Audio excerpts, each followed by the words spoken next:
कि भारत में कई परंपराएं रही हैं। एक ब्राह्मणवादी परंपरा रही, एक श्रमण परंपरा भी रही है। और श्रमण परंपरा में आप देखेंगे तो बुद्ध वो इंस्टीट्यूशन बिल्डर थे। उन्होंने भिक्षु संघ बनाया तो भिक्षुनी संघ भी बनाया। और मैं साहित्य का छात्र नहीं हूँ इसलिए दावा नहीं कर सकता हूँ, लेकिन जितने संत परंपरा में हुए कवि, समाज सुधारक, मुझे लगता है कि बुद्ध के बाद ये फूले दंपति हैं जो इंस्टीट्यूशन बिल्डर है, संस्थाओं का निर्माण अगर समराइज करें तो। और शायद इतिहास के छात्र होने के नाते मुझे लगता है कि जिनकी संस्थाएं होती हैं उसी का समाज जीवंत होता है, वही शासक समुदाय वही बनता है। तो मैं देख रहा हूं हम क्यों याद करें सावित्रीबाई फुले को या ज्योतिबा फुले को, क्योंकि वर्तमान समय में सीखना है, समझना है, कॉन्टेक्चुअलाइज करना है। और बाबा साहब अम्बेडकर, देखिए आइडिया कहां से आ रहा है, इंस्पिरेशन। बाबा साहब के 3 गुरु माने ना जिनसे प्रेरणा ली, बुद्ध, कबीर और फुले। और असली गुरु जिन्हें क्लास में पढ़े वो अमेरिका कोलंबिया में थे, जॉन डेवी, जहां से उन्होंने प्रैग्मेटिज्म सीखा। और प्रैग्मेटिज्म मुझे कई बार वही लगता है जो बुद्ध का मध्यम मार्ग है। वही हमको लगता है कि डेवी में भी वही प्रैग्मेटिज्म है, व्यवहारवाद है, और अंबेडकर वहां से सीखे थे। तो बुद्ध से ले रहे हैं, जॉन डेवी से ले रहे हैं। देखिए रेंज देखिए स्कॉलरशिप का। तो बाबा साहब का जो आइडिया आप देखेंगे, बहिष्कृत कारणीय सभा पहले उन्होंने बनाया संस्थान, उसके पहले उस जनरल सेक्रेटरी थे, प्रेसिडेंट कोई और थे। और बाद में जब वो लंदन गए राउंड टेबल कॉन्फ्रेंस में, तो उन्होंने करीब 1335 पाउंड राजा रजवाड़ों से, जमींदारों से चंदा लिया। और क्यों लिया चंदा? क्योंकि अछूत बच्चों के लिए हॉस्टल खोलना था उनको। आप महाराष्ट्र में जाएंगे तो कई 4-5 हॉस्टल उन्होंने चलाए बच्चों के लिए। बाद में देखेंगे कि पीपल्स एजुकेशन सोसाइटी बना रहे हैं, पीपल्स एजुकेशन सोसाइटी। और सिद्धार्थ कॉलेज पहला है, उसके बाद 1951 में फिर मिलिंद कॉलेज खुलता है, जहाँ से पढ़ के बड़े बड़े लोग निकले हैं। लेकिन आज मैं समझता हूँ कि जिस ध्येय से मैं मिलिंद कॉलेज गया हूँ, एक बार मेरा वहाँ प्रोग्राम था, द आइडिया ऑफ यूनिवर्सिटी क्या होता है वह देखकर लगता है कि यूनिवर्सिटी ऐसा होना चाहिए। आजकल बाजार बिल्डिंग बन रहा है, सिर्फ हमारे कॉलेज में भी बिल्डिंग पे बिल्डिंग बना जा रहा है, सब जगह पता नहीं। हम लोग तो जो सोचते हैं कि यूनिवर्सिटी कॉलेज कैसा होना चाहिए, तो साफ हॉस्टल कैसा होना चाहिए, तो साफ खुला खुला बाउंड्री दिखना चाहिए, चारों तरफ से खुले होने चाहिए। लेकिन आजकल वो सब नहीं है। तो आइडिया जो ले रहे हैं अम्बेडकर, वो ले रहे हैं फूले से, बुद्ध से, जॉन डेवी से। और उन्होंने संस्थाओं का निर्माण किया। मैं थोड़ा सा जब पढ़ रहा था, मैं थोड़ा सा सोचने पे मजबूर हुआ कि जो आइडिया ऑफ स्कूल जो ज्योतिबा दंपति का है, वो अम्बेडकर ले रहे हैं शुरुआती दिनों में। हॉस्टल खोल रहे हैं बच्चों के लिए, एजुकेशन पे ध्यान दे रहे हैं। अचानक क्या होता है कि सीधे प्राइमरी एजुकेशन छोड़ के वो सीधे हायर एजुकेशन पे चले जाते हैं। स्कूल का आइडिया ड्रॉप करते हैं, सीधे यूनिवर्सिटी कॉलेज पे चले जाते हैं। तो ऐसा क्यों है, ये भी अपने आप में एक पड़ताल का विषय है। 5 भाषण हैं सावित्रीबाई फुले के और 3 चिट्ठियां हैं। चिट्ठी दिलचस्प है, उसमें आऊँगा मैं। लेकिन जब हम लोग सावित्री को याद करते हैं तो 2 नाम मुझे लगता है कि और याद किए जाने चाहिए, जिस पर चर्चा कम हुई है। और ज्ञानोदय को 15 सितंबर 1853 को ज्योतिराव ने एक इंटरव्यू दिया था। जरा वो दिलचस्प है, मैं सुनाता हूँ। वो इंटरव्यू में कह रहे हैं कि मुझे पता है कि बच्चा माँ से जो कुछ सीखता और जानता है वह बहुत महत्वपूर्ण और बेहतर होता है। इसलिए देश का भला चाहने वाले और उसके कल्याण से सरोकार रखने वाले अगर चाहते हैं कि यह देश प्रगति करे, तो उन्हें चाहिए कि वे महिलाओं की स्थिति पर अवश्य ध्यान दें और उन्हें शिक्षा प्रदान करने के लिए हर संभव प्रयास करें। इसी सोच के साथ मैंने सबसे पहले लड़कियों के लिए स्कूल खोला, लेकिन मेरी जाति के बंधुओं को यह अच्छा नहीं लगा कि मैं लड़कियों को शिक्षा प्रदान कर रहा हूं, और मेरे पिता ने हम लोगों को घर से निकाल दिया। स्कूल के लिए जगह देने को कोई तैयार नहीं था, और ना ही हमारे पास इतने पैसे थे कि हम स्कूल की इमारत खुद बनवा पाते। लोग अपने बच्चों को स्कूल भेजने के इच्छुक भी नहीं थे, लेकिन लाहूजी राउत मांग और रणबा महार ने अपनी जाति के लोगों को यह विश्वास दिलाया कि शिक्षित होने के कई लाभ हैं। ये दो नाम मुझे लगता है बहुत इंपॉर्टेंट है और इसको याद किया जाना चाहिए, क्योंकि हिस्ट्री राइटिंग में खेल होता है। मैं इतिहास का छात्र हूं, इसलिए मैं जानता हूं। किसी को अगर किसी का इतिहास खत्म करना है, हिस्ट्री खत्म करना है, उसको कुछ मत कीजिए, इग्नोर कर दीजिए। तो इस तरह कई कैरेक्टर, जैसे 1857 में कैरेक्टर हैं, तमाम इस तरह के कैरेक्टर्स को इतिहासकारों ने कई बार नज़रअंदाज किया है।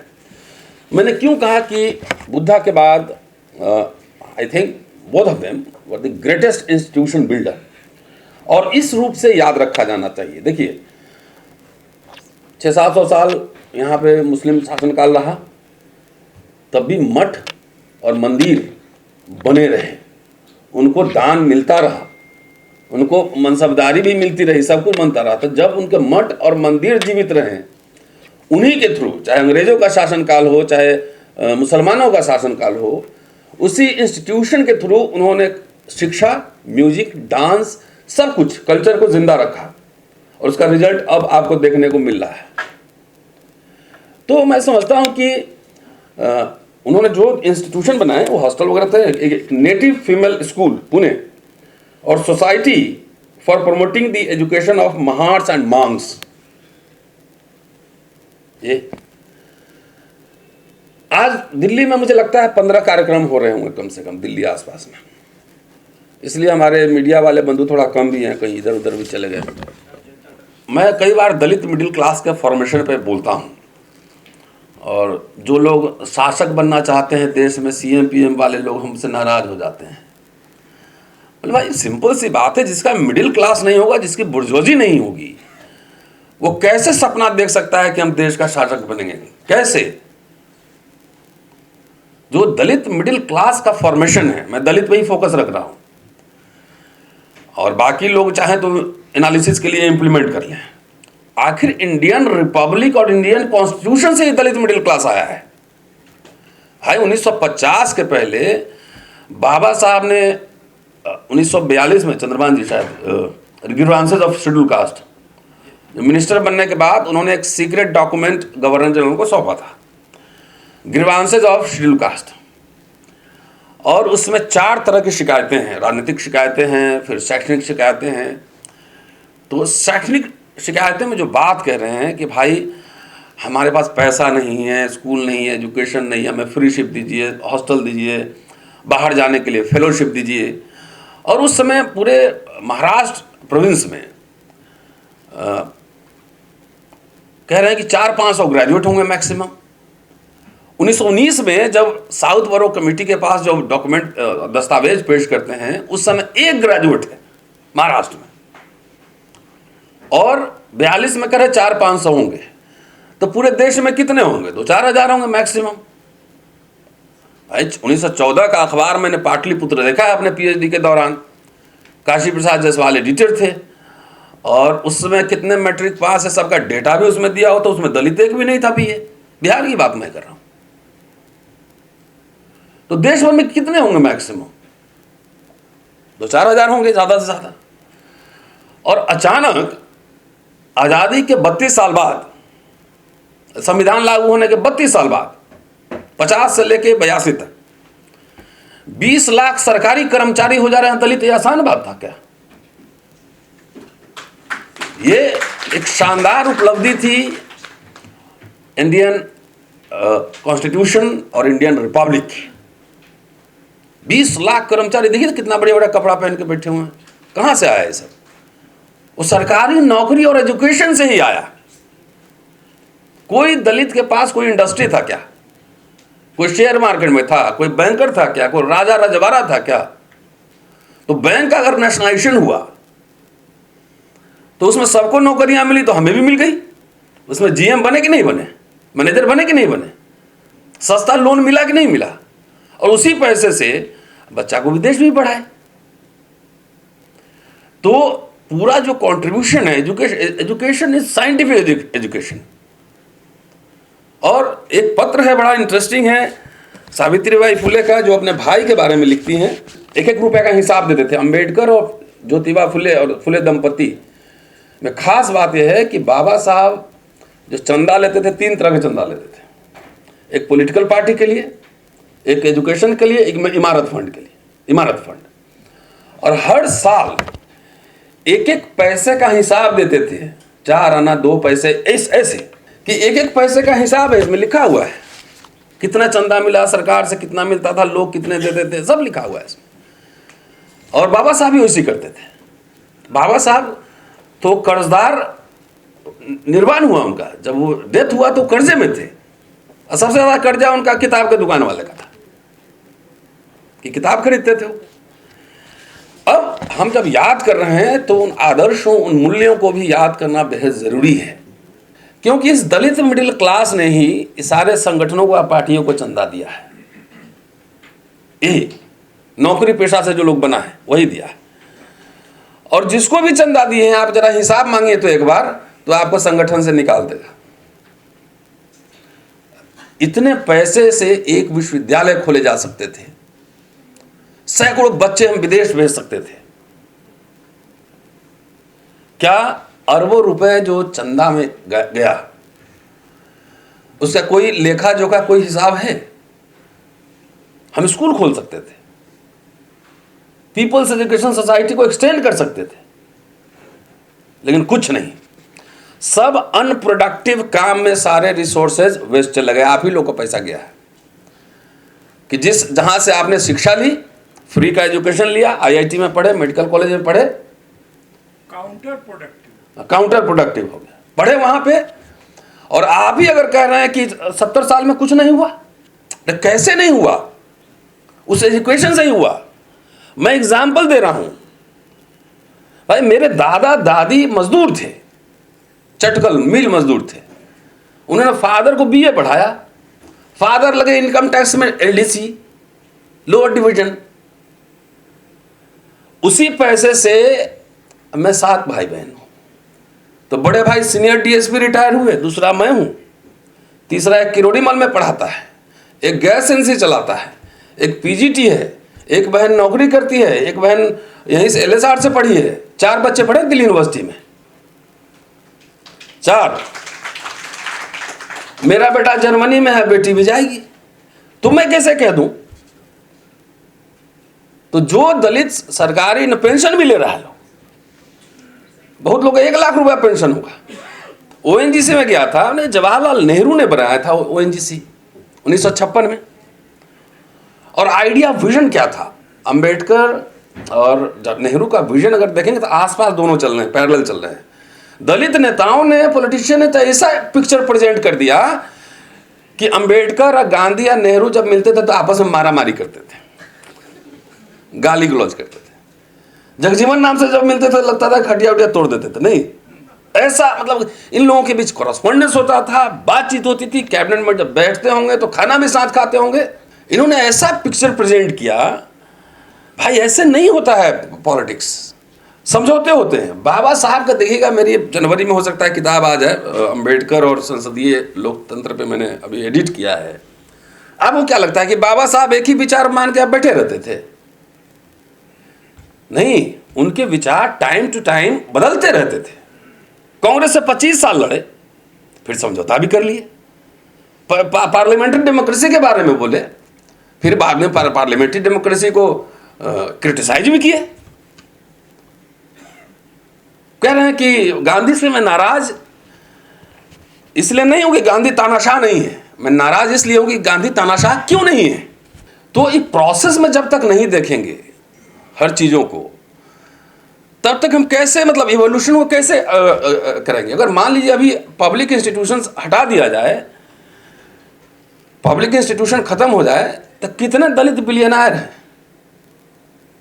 कितने शेयर मार्केट में आपका होल्डिंग है, कितने यूनिवर्सिटी आपने खोले हैं, जाएंगे कहां? सो अनरियलिस्टिक ड्रीम्स नहीं देखने चाहिए, बी प्रैग्मेटिक, समझिए सिचुएशन क्या है।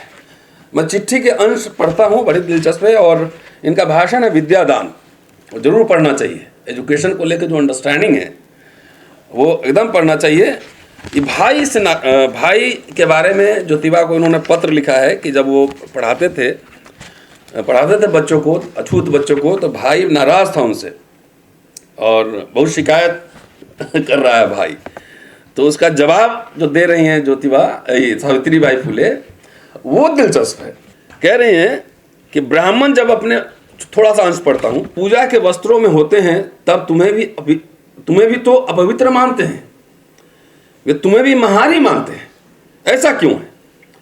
मेरी बात सुनकर वह शर्मिंदा हो गया भाई, और मुझसे पूछने लगा कि हम महार मां को क्यों पढ़ाते हैं।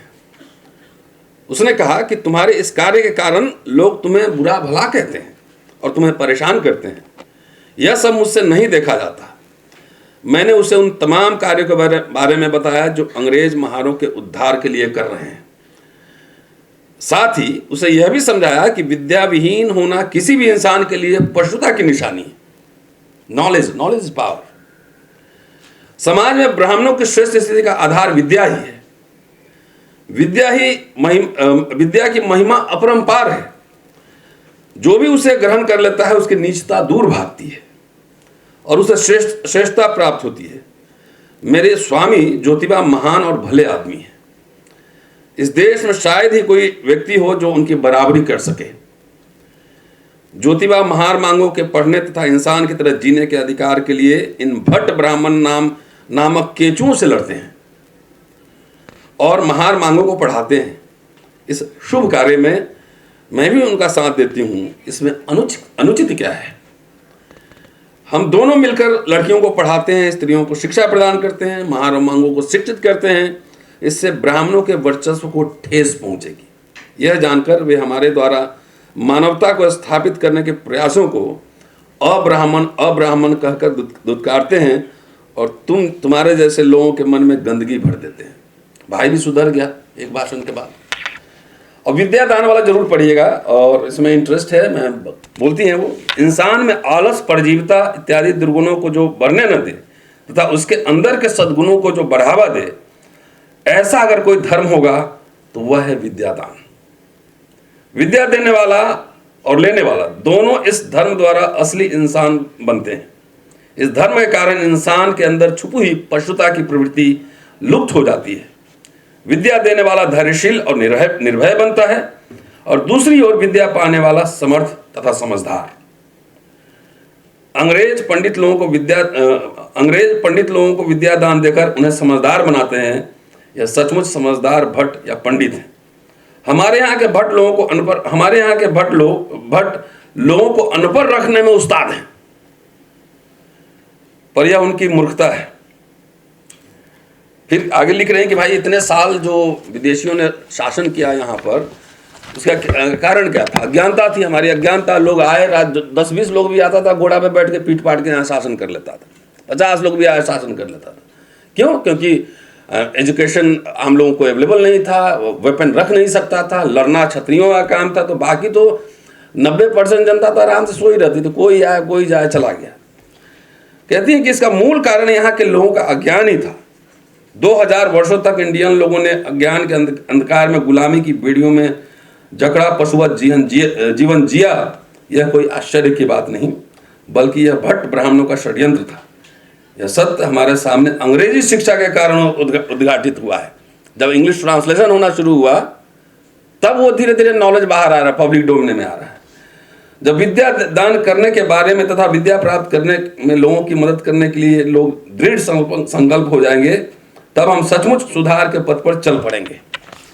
इससे न केवल समाज का हित होगा, बल्कि हर व्यक्ति को सुख एवं संतोष प्राप्त होगा। अंग्रेज सरकार ने ज्ञान प्रदान करने के लिए स्कूल खोले हैं, लेकिन वे कम हैं। अगर उनकी संख्या इतनी रही तो पूरे हिंदुस्तान को शिक्षित होने में कम से कम 150 वर्ष लगेंगे। और ये भाषण के कई वर्षों बाद डॉक्टर अंबेडकर 1927 में बॉम्बे लेजिस्लेटिव असेंबली में जब भाषण देते हैं, कि बॉम्बे प्रेसिडेंसी में एजुकेशन की हालत क्या है, तो उस समय कह रहे हैं कि अगर इसी रफ्तार से अगर शिक्षा चलती रही तो लड़कियों को शिक्षित करने में 300 साल लगेंगे। वो लिंकेज कैसे एस्टैब्लिश हो रहा है। और चंद्रभान जी एक बात कहते हैं, the British came late and went early. Savitri वही कह रही हैं, अब मैं वही पढ़ देना। मेरा तो यही मानना है, मेरा यह सुझाव है कि सरकार को शिक्षा का प्रसार तेजी से करना चाहिए, और जब तक सारे लोग शिक्षित न हो जाएं, अंग्रेजों को यहां से जाना नहीं चाहिए। वही बात है ना। महार मांग शुद्र अतिशूद्र जातियों के लोग हर गांव में पाए जाते हैं। गांव में 12 भिन्न भिन्न काम करने वाले शिल्पी, दस्तकार, भेड़िए, माली, कुनबी आदि बहुत सारे लोग रहते हैं। उनके पास ज्ञान, कला, जीवटता, उद्यमिता इत्यादि अनेक गुण हैं, लेकिन आज तक सरकार ने उनके गुणों का सदुपयोग करने में उनकी मदद नहीं की। राजाओं ने उनके गुणों की उपेक्षा अवहेलना करते हुए उनके ऊपर राज किया। इसमें कोई दो राय नहीं कि शूद्रों अतिशूद्रों के पास बहुत सारे गुण हैं ना। स्किल तो हमारे पास है ना। आर्ट क्राफ्ट किसके पास है? देखिए मालविका इंटरनेशनल पेंटर है, तो आखिर आप तुम जाओ वहाँ मधुबनी में, तो हम लोग गए थे एक बार मधुबनी, वहाँ पे वो जितना मधुबनी ये सब आर्ट है वहाँ तो दलित समुदाय के लोग करते हैं। अब बाकी लोग वहाँ से लेके अपने नाम से करके बेच लेते हैं। मैं गांव में गया हूँ, उस गांव में मधुबनी में राजाओं ने उनके गुणों की उपेक्षा और अवहेलना करते हुए उनके ऊपर राज किया। इसमें दो राय नहीं कि शूद्रों अतिशूद्रों के पास बहुत सारे गुण हैं, लेकिन अज्ञानता के कारण वे नहीं समझ पाते कि उनकी बुद्धि कौशल का कहाँ और कैसे प्रयोग किया जाए। उन्हें यह जानकारी ही नहीं है कि कौन सी चीज़ों के उत्पादन से, देखिए कैपिटलिज्म का आ रहा है ना पूरा 19वीं सदी में जो हो रहा है पूरा, उसका इम्पैक्ट यहाँ भी। उन्हें यह जानकारी नहीं है कि कौन सी चीज़ों के उत्पादन से हमारे देश के लोगों को फायदा होगा, या कि क्या करने से हमारी और देश की तरक्की होगी। सरकार भी इसमें उनकी सहायता नहीं करती। आजकल दलित विमर्श में कहीं कैपिटलिज्म, एजुकेशन, इस सब पे कहीं चर्चा होता है क्या? लेकिन आखिर 21वीं सदी में जब हम कैपिटलिज्म, जब क्रोनिक कैपिटलिज्म में जा रहे हैं, तो इसमें दलित विमर्श क्या हो? एजुकेशन 50 साल में जो सरकारी स्कूल में फ्री में पढ़ा है, स्कॉलरशिप लेके पढ़ा, वो सारे स्कूल आरएसएस वाला समझ गया है कि लोग बाबू लोग उसी में पढ़ के आता है, भाषण करता है। सरकारी संस्थाएं बंद हो रही, स्कूल बंद हो रहे हैं। डीयू जेएनयू का बुरा हाल है। जेएनयू में तो वहां टैंक निकालते हैं, सुना है टैंक। कहीं दलित इस मिडिल क्लास के विमर्श में, ये कैपिटलिज्म में हम कैसे रहेंगे है? एजुकेशन पे कोई चर्चा है? लॉर्ड लिनलिथगो जब गवर्नर वायसराय थे यहाँ पे, उन्होंने 19 या 20 बच्चों को बाबा साहब ने लंदन भेजा था पढ़ने के लिए। और उसके बारे में दलित विमर्श में क्या चल गया? अरे वो गद्दार थे, सारे गद्दार हैं। चंद्रभान जी ने एक आदमी को ढूंढा कि जो फेलोशिप से जो पढ़ा था वहां पे, उसके फैमिली के लोग कहाँ रहते हैं, तो पता लगा अमेरिका में कहाँ रहते हैं, वाशिंगटन, न्यूयॉर्क में रहते हैं। अब मेरा बेटा रतनलाल थोड़ी हो जाएगा, ईशान है तो ईशान ही रहेगा ना, सबके अपने अपने कैरेक्टरिस्टिक होते हैं। वो उसके बारे में चंद्रभान जी ने पता किया कि वहाँ जितने अम्बेडकराइट तरह के लोग जाते हैं वो काफ़ी मदद करते हैं। अगर मैं कैलकुलेशन कर रहा था कि अगर 50 से लेकर अब तक 75 वर्षों में जितने पैसा इकट्ठा हुआ, अगर हर साल ये दलित विमर्श से जो चल रहा है अभी 10-20 बच्चे अगर आप हार्वर्ड, ऑक्सफोर्ड, कैम्ब्रिज आप भेजे रहते, उतना पैसा है आप लोगों के पास, मैं जानता हूँ, भेजे रहते तो 75 वर्षों में 1500 बच्चे हम पढ़ाए होते। 1500 में मान लीजिए कि 10% ही हम इंटेलेक्चुअल पैदा करते। 1500 में 150 इकोनॉमिस्ट होता, फिलोसोफर होता, हिस्टोरियन होता, बिजनेस करता, कुछ कंपनी खोलता, मल्टी मिलियनर बनता, कुछ भी हो सकता था ना। अमर्त्य सेन हमारे घर में क्यों नहीं? इरफान हबीब क्यों नहीं दलित समाज पैदा करता है? रोमिला थापर क्यों नहीं आ रहा है? हम विद्या शिक्षा पे बात कर रहे हैं और कहीं हमारे विमर्श में है ही नहीं ये बात। क्यों? मैंने एक एक्सपेरिमेंट किया और मुझे लगता है कि कई बार नेसेसरी रेपिटेशन होता है, कर देना चाहिए। नहीं, वो अम्बेडकर नामा यूट्यूब चैनल से लोगों से चंदा मांग के बच्चे विदेश भेजे गए। आप लोगों से कई लोगों ने दिया भी होगा। लंदन पढ़ के आया, जर्मनी में पढ़ा, एक बच्ची अभी कहाँ कलकत्ता में, थोड़ा थोड़ा कंट्रीब्यूशन करके, और सीधे उन्हीं के अकाउंट में, नो नथिंग कैश, उन्हीं के अकाउंट में डालिए सीधा। तो जब साइंटिफिक नॉलेज की बात हो रही है, क्यों दलित समाज मार्क्सवाद पे चर्चा नहीं करेगा, गांधीवाद पे नहीं करेगा, अंबेडकर बाबा साहब पे नहीं करेगा, रिसर्च नहीं करेगा, पेपर नहीं लिखेगा? भाई लंदन और अमेरिका में अंबेडकर पे ज्यादा सीरियस काम हो रहे हैं। आप जाके देखिए अंग्रेजी में कितनी सारी किताबें हर साल छप रही हैं। यहां बोल दे कि एक फेलोशिप दीजिए कि बाबा साहब पे किताब निकालनी है तो गायब हो जाएगा। अब बोले टिकट दिलवा रहे हैं, विधानसभा चुनाव आ रहा है तो 2 करोड़ रुपया लेके आ जाएगा, टिकट दिलवा दीजिए। पोस्ट रिटायरमेंट तो बहुत ही चस्का हो जाता है चुनाव लड़ने का। तो मेरा ये कहना है कि वाकई अगर हम अम्बेडकरी महिला मंच को हम बधाई देना चाहते हैं कि इस तरह गंभीर विमर्श चर्चा यहाँ आप लोगों ने शुरुआत की है, और धीरे धीरे कोशिश करिए। उन लोगों ने भी कोशिश किया था, एक ही दिन में सब कुछ अचीव नहीं कर सकते हैं, लेकिन अगर 100 पे पहुँचना तो 1 2 3 करके ही जाना होगा, है ना। ABCD सीखना है तो A to Z सीधे नहीं होता है ना, वो प्रोसेस है। तो उस प्रोसेस से गुजरना होगा। और मुझे लगता है कि दलित मिडिल क्लास एक क्राइसिस में है, बहुत क्राइसिस में है, क्योंकि बाबा साहब के जितने कार्यक्रम देश भर में होते हैं, अरबों रुपया उनकी जयंती पे खर्च होता है, अरबों रुपया खर्च होता है। उतने पैसे से हम इकट्ठा कर दें खाली तो हम ऑक्सफोर्ड यूनिवर्सिटी खोल सकते हैं, खोल सकते हैं। तो अजीब अजीब विमर्श सब पैदा होता है कि बाबा साहब के 3 गुरु का नाम ले लिया मैंने, कितनी उनकी मूर्तियां बनाई गई हैं जरा मुझे बताइए। एक बुद्धा का वो बर्मा से लाए थे 1954 में, वो कहाँ पुणे कहीं लगाए थे बुद्धा के, बर्मा से लाए थे जब बुद्धिस्ट कॉन्फ्रेंस में गए थे भाषण देने। तो बाबा साहब ने आइडियाज लिया ना, आइडियाज, मूर्ति नहीं बन पाए। अब यहां हम में कंपटीशन लगा हुआ किसकी मूर्ति सबसे बड़ी। देखिए इंटरनेशनल अंबेडकर इंटरनेशनल भवन बन गया, तो उसका रेंट कितना है पता नहीं किए जरा जाके, तब है। तो बड़ी बड़ी बातें होती। बाबा साहब ये सब सिंबोलिज्म में बहुत नहीं रहते थे ना, वो लिखते थे, पढ़ते थे, बोलते थे। तो बड़ी मूर्ति बना देगा, उसी मूर्ति के नीचे पांव के अंदर जो है ना, वो बाबा साहब के विचार को दफना देगा।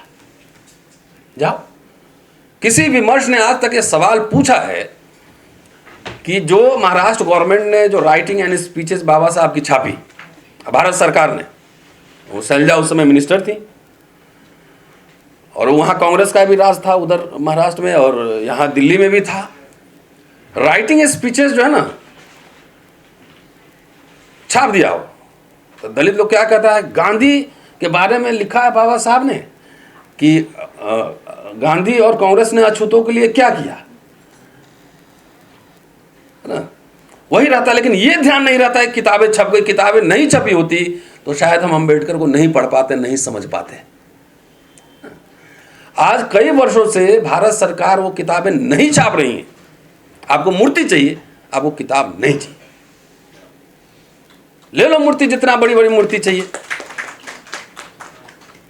अभी सवाल क्यों नहीं उठता है कि राइटिंग स्पीचेस सस्ते दर पर 600 रुपए के हिंदी वाला सेट मिलता था पहले, 600 रुपए, और वैसे कुछ 1500 का 1800 का मैंने लिया था अंग्रेजी वाला 2010 में। 1800 रुपए, मोटी मोटी 17-18 वॉल्यूम। अब पत्रों का संकलन ऑनलाइन है, सब ऑनलाइन हो गया है। लेकिन बाबा साहब मूर्तियों में नहीं ना, विचारों में है, विचारों में। तो ये जो पूरा ट्रेडिशन मैंने एक समझने की कोशिश की, चाहे बुद्धा हो, कबीर हो, रविदास हो, फुले दंपति हो, बाबा साहब हो, ये ज्ञान का की परंपरा है, ये ट्रेडिशन नॉलेज साइंटिफिक इंक्वायरी का है। तो हम लोग कहीं भटक गए हैं, लगता है कि हम लोग बाबा साहब को और फुले दंपति को और बुद्धा को खाली मूर्ति देख के खुश हो जा रहे हैं। विचार, रिसर्च पे हमारा समाज खर्च नहीं करता है, रिसर्च का कोई काम ही नहीं समझता है। नहीं, हम लोग जैसे लोग जो है इधर उधर घूमते रहते, हम लोग का कोई काम नहीं है। कोई रिसर्च, कोई काम भी है। पढ़ने लिखने में, सोचने में कितना टाइम और रिसोर्सेज लगते हैं, ये कल्पना भी नहीं है। लोग कह देगा कि सोचने में कोई पैसा लगता है क्या? चंद्रमान जी आपको बोला था कोई? भाई अब मैं 35 मिनट 40 मिनट से बोल रहा हूं, तो ये बोलने के पीछे 35 साल की तैयारी है। ऐसे नहीं बोल सकता है कोई। 30-35 साल का अध्ययन है, स्ट्रगल है, एक्सपीरियंस है, तब जाके आप 1 घंटा बोलते हैं ना, ऐसे थोड़ी बोलते। 40 मिनट हो गया ना, एक क्लास मेरा 1 घंटे का होता है, समझ गए? तो ये सोचना नहीं, कोई सोचने में, चिंतन मनन में, क्यों पहले बच्चों को जंगल में भेजते थे लोग? सोचिए, क्यों भेजते थे?